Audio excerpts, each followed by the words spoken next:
I'll be talking about how to filter signals which are acquired in an aquaculture system.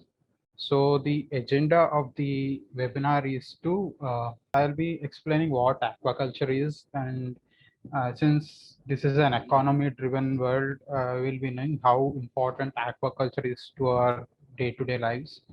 And I'll be discussing about the problems that are faced in a typical aquaculture ecosystem. And I'll be talking about how digital signal processing and embedded systems can be used to improve productivity to the user in obtaining good yield when one starts aquaculture as his source of income.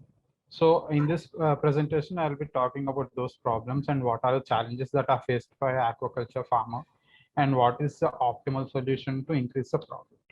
Mr. Kiran, actually your voice is low.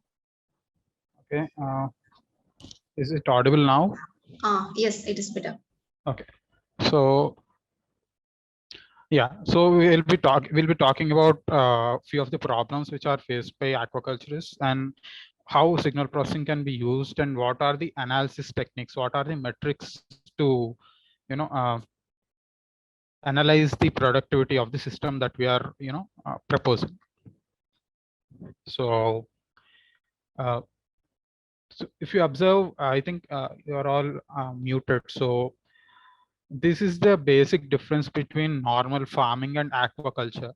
If you see, this is what we see even around outskirts of our cities, or if we go to villages. This is how typical farming is done. Okay, but aquaculture is something different. Aquaculture is the way we produce animals, seafood, but that need not be done in large water bodies. It can be done in these smaller bodies as well.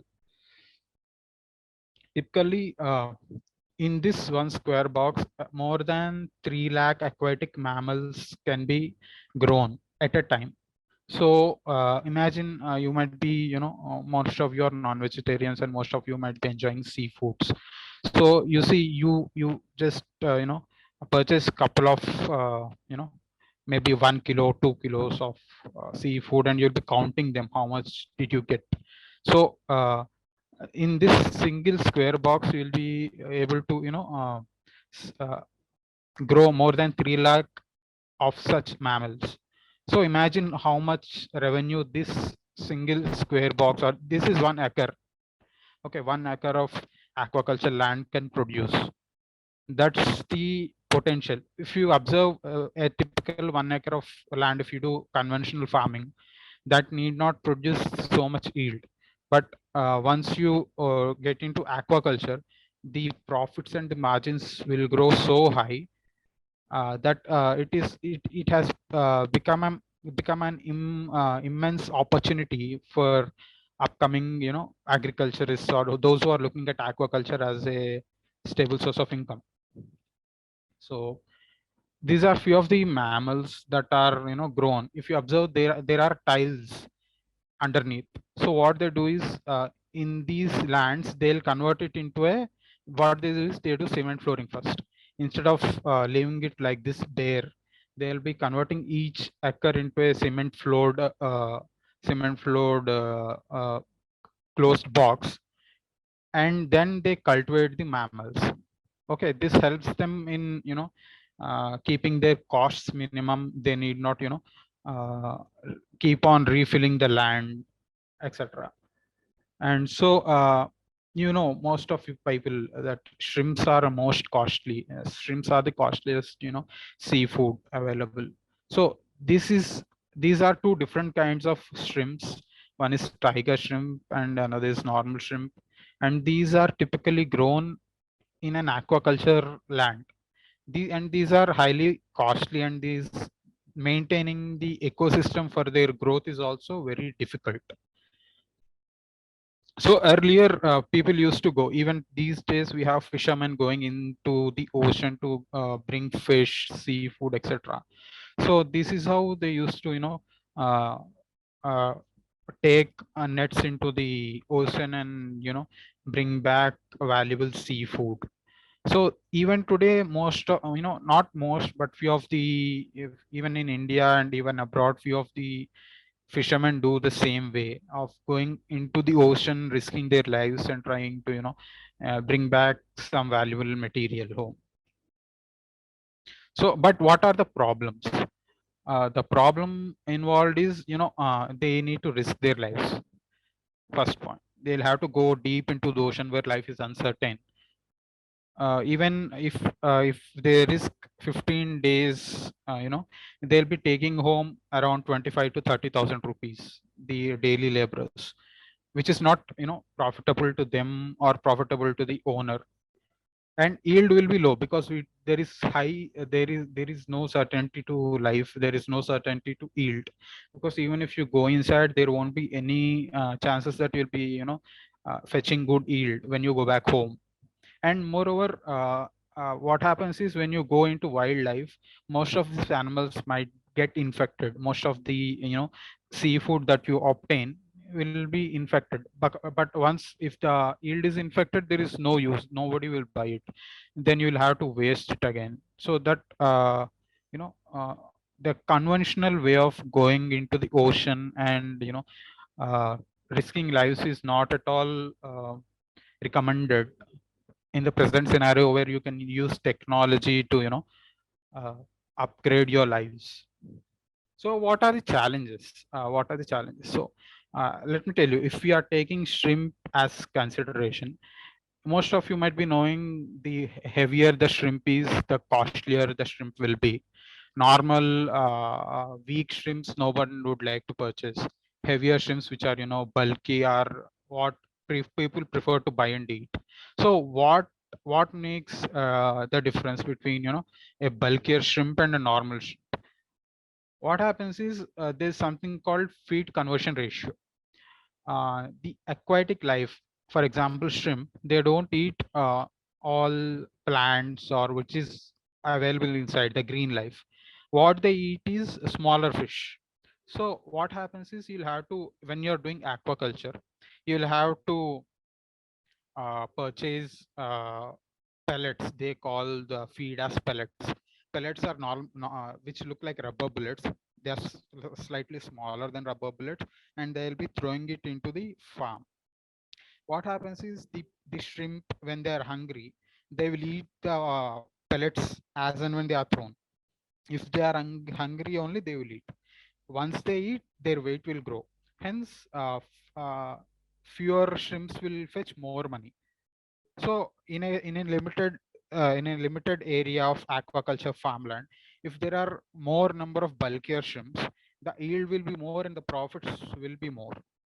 So in order to gain huge margins, typical aquaculture farmers will try to cultivate fatter shrimps and stronger shrimps. Okay, so feed conversion ratio is that parameter where the amount of feed that you throw into the pond is directly proportional to the yield of the, I mean, the weight of the shrimp. They'll periodically check for weight of the shrimp that is growing inside the pond and correlate it with the amount of feed that was already given to those shrimp. So you'll have to maintain the feed conversion ratio higher. So if the feed conversion ratio is higher when there are repeated tests going on, the test results of the feed conversion ratio has to be higher. Only then the farmer can assess that uh, assess the yield that he is going to get at the end of the lifetime of the project. That's one thing, feed conversion ratio. But once you are cultivating marine life, you'll have to maintain pH balance. The water must not be too acidic, water must not be too saline. There needs to be pH balance maintained. That is another challenge that aquaculture farmers have, which needs to be addressed. And other than that, oxygen is what everybody requires. So you'll have to maintain sufficient oxygen levels in the water as well. You might be knowing, if there are any if you have gone to aquarium, there'll be oxygen bubbles coming out of that aquarium. Those bubbles are nothing but air being pumped into the water, so as to maintain dissolved oxygen at a prescribed level. So that has to be done in our cultivating farm as well, because oxygen is life. If you don't have oxygen, there won't be any chance of growth. So these mammals are also supposed to be given sufficient oxygen. uh, that has to be, uh, that has to be given to the mammals. And other than these things, typical typical life will produce typical life will produce waste that is here considered as nitrogen. So you'll have to properly maintain cleanliness in the pond. A highly contaminated pond will have high nitrogen levels. So there must be a checkpoint, or there must be a parameter to analyze these nitrogen levels as well. In a uh, these are the four main challenges that a typical aquaculture farmer who intends to set up his own aquaculture farm to try to grow mammals like shrimp or fishes needs to keep it in mind. So optimal solution to increase farming is to definitely, make sure that there is proper feed conversion ratio, and you need to invest in good quality shrimps. When you know what happens is, you'll have to buy shrimps, smaller shrimp babies, and you'll have to put them into the farm. They grow naturally, and they develop family, and that's how typical life cycle of the project goes for a typical farmer in aquaculture. So while you inject babies into the farm only, you'll have to choose best quality breed, which is highly immune to infections, and which grows fast. Tiger shrimp in India is used mostly. So, and other than these, you'll have to use latest engineering techniques in order to track and predict the problems and the yield. So we'll be talking about the automated technique. So since we have discussed, there are multiple problems. Problems are feed conversion ratio, pH balance, dissolved oxygen, dissolved nitrogen. So each problem has to be assessed individually. For example, if there is pH balance, you can maintain pH balance by periodically checking the pH of the water. If it is more alkaline, you'll have to add a few you have to desalinate, or you have to add proper chemicals to the water to maintain the pH balance. And in order to maintain dissolved oxygen, what people do is they install aerators in the farm. It is in the slides, I'll show you once we get there. And in order to maintain nitrogen levels also, there are sensors which tell the amount of nitrogen present in the dissolved in the water. So these sensors has to be these parameters can be obtained by installing proper sensors into the pond. Once these sensors are established, there needs to be a common platform to gather data and either send it to the cloud or do edge computing. So these are the three parameters which are required to design an automated analysis technique in aquaculture farming. Sensors are these. One is pH sensor and the dissolved oxygen sensors, and the audio data sensors. pH sensors will tell about the pH of the water, and dissolved oxygen typically indicates the oxygen levels. It is called DO level of the water. And audio data sensors are what we do signal processing on. So typically what happens is, when shrimp are fed, they will make sound. Once the raw pellets, which is the feed, once they are thrown into the water, shrimp will try to eat those. When the shrimp eats, their mouth will, because of the presence of gills, will make noise. Okay. So this sound indicates that the shrimp are eating the feed that we have thrown into the pond. And other than that, we'll be getting many other noises. The audio data, I mean, the audio mics will capture all other noises, including the shrimp's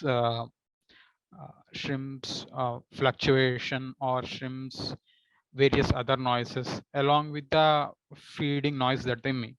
So mostly in order to analyze whether the uh, shrimp is whether the feed conversion ratio is high or not, initial analysis would be to analyze the audio mics data. Audio mics will be submerged into the pond. They'll be capturing the data 24 hours, and that data has to be completely captured and analyzed. So this is how a typical sensor network works.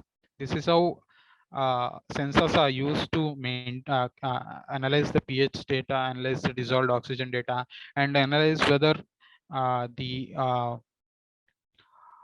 uh, shrimp, whether the feed given to the shrimp is being taken by them or not. Because the problem with shrimp is if they are not given fresh feed, they won't touch the feed which is already present inside the pond.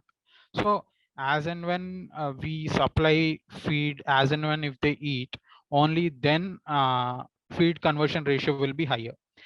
If we try to put the feed in the morning and expect shrimp to eat the feed in the evening, that won't happen. So regular maintenance and regular checking are needed, and based on the data that we get, we'll have to put feed in the pond, and that way feed conversion ratio is maintained. So requirements for an embedded system for this design would be a 16-bit ADC. So typically, submerged mics are ready-madely available. So what they do is they capture data at human communication frequency. So they capture at 48 kilohertz per second, 48 kilohertz. Then that data needs to be captured, preliminarily filtered, and either analyzed on the edge or completely sent to a central database. So that part is where connectivity comes in. And accordingly, if there is no connectivity, there needs to be a data storage slot for complete analysis at regular intervals. So once the feeding data is obtained, once the audio mics capture data at 48 kilohertz, these are the multiple techniques which can be applied on the data in order to filter those raw signals. One of such techniques are to directly use high pass, low pass, and band pass filters. This most of you might be knowing. So this is a simple technique of developing writing high pass, low pass, or band pass filters, and passing the raw signal through it and analyzing if there is any improvement in the signal quality. The idea of applying signal processing algorithms to the submerged mics data is to reduce the unnecessary noises that are captured from the audio mic, or the only necessary signal that is required is the feed signal, that is the noise made by shrimps while they eat the feed. So all other noises needs to be eliminated. So there are few techniques here which can be applied on to improve the to reduce the noises and improve the signal quality of the uh, feed capturing technique. So one is high pass, low pass, band pass filter design, and the other one is spectral subtraction synthesis technique. Third is wavelet denoising technique. Fourth is a highly developed algorithm which is used for analyzing this particular data, which can't be used for any other raw signal other than the raw signal sent by the shrimp. That is developed for this particular aquaculture condition only. That is called feed cycle analysis techniques. So these are the four different techniques that we'll be looking in detail right now. So we'll see if each of these can be applied individually or not. So this is linear filtering techniques. As I mentioned, one of part of linear filtering techniques is high pass, band pass, low pass filters, and the other part is averaging techniques. We'll have to see if we can apply averaging techniques to the filtering signal or not. That is basically trial and error method. We will be capturing the raw signal, and we'll be using linear filtering techniques to see if the signal can be the quality of the signal can be improved or not. For in any raw signal, any signal which on which digital signal processing techniques has to be implemented, would an engineer typically start by using low pass, high pass, or band pass filters. Then based on the feedback, we'll be using averaging techniques. And if both the techniques won't work, then we'll be going to wavelet denoising techniques. So this is a typical spectrum of the signal that is obtained from the submerged audio mics. If you observe, it is highly corrupt. It looks like white noise. But inside the signal, inside this noise, there is shrimp feed noise present. So we'll have to uh, capture that by using different filtering techniques.